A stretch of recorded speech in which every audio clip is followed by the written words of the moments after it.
Good day, everyone. I'm from Group 1 and I'm here to present our activity on living and non living systems. For this activity, we chose to model the water cycle.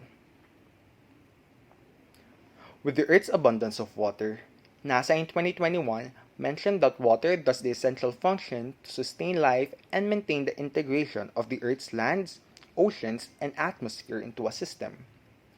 Therefore, the water cycle is considered to be a non-living system because although the continuous circulation interacts with and is necessary for different living organisms, water is still defined to be an abiotic factor. As an abiotic factor, National Geographic in 2021 described this to be a non-living part of an ecosystem that shapes its environment. Now, based on the diagram, the energy source or forcing function of the water cycle is the sun as it powers evaporation, an essential part of the cycle.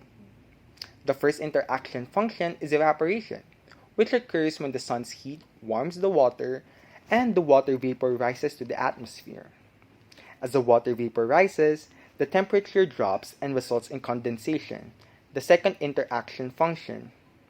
When the water vapors condense into bigger droplets of water, it forms clouds, a state variable.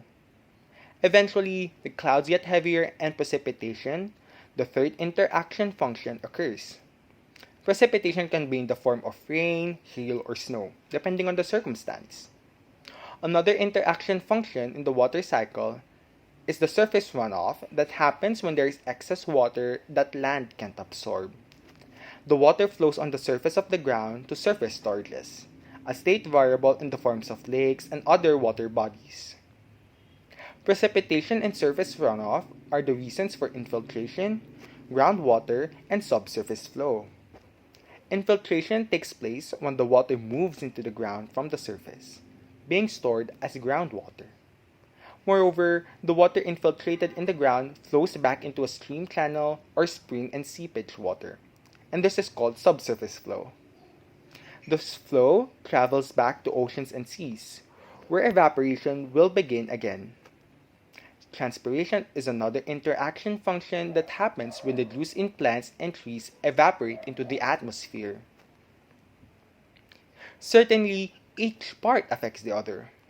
If one is missing, the whole cycle may not continue.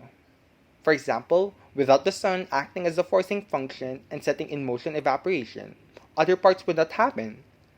The list includes condensation through water droplets, precipitation through clouds, surface runoff through the landscapes, infiltration, groundwater, and subsurface flow through land subsurface, and transpiration through flora.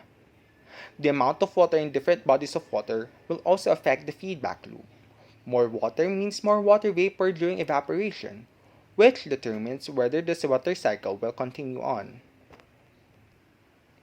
Every part of the cycle is vital for the water cycle to continue. However, each part has different impacts, not just on the system but also on the planet in general. Although the water cycle has brought nothing but positive results, its parts alone could wield adverse effects if separated from the cycle. For example, evaporation alone can cause drought, while excessive precipitation can cause flooding due to heavy rainfall. While the water cycle generally provides sustenance for living organisms, some parts on their own can result in devastating effects that could impact livelihood, agriculture, and ecosystems. The water cycle has been with humans since time immemorial. However, the system has been affected by the changes happening in the likes of climate change.